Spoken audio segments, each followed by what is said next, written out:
So guys, nakuha po tayo ng malaking candy blossom.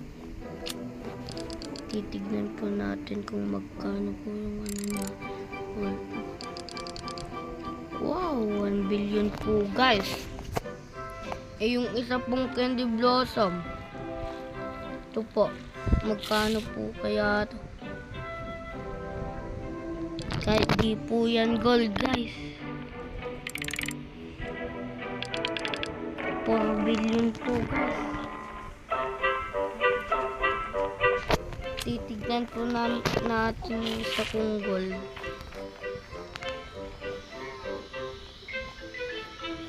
Lang maghanap po tayo ng malaking gold guys.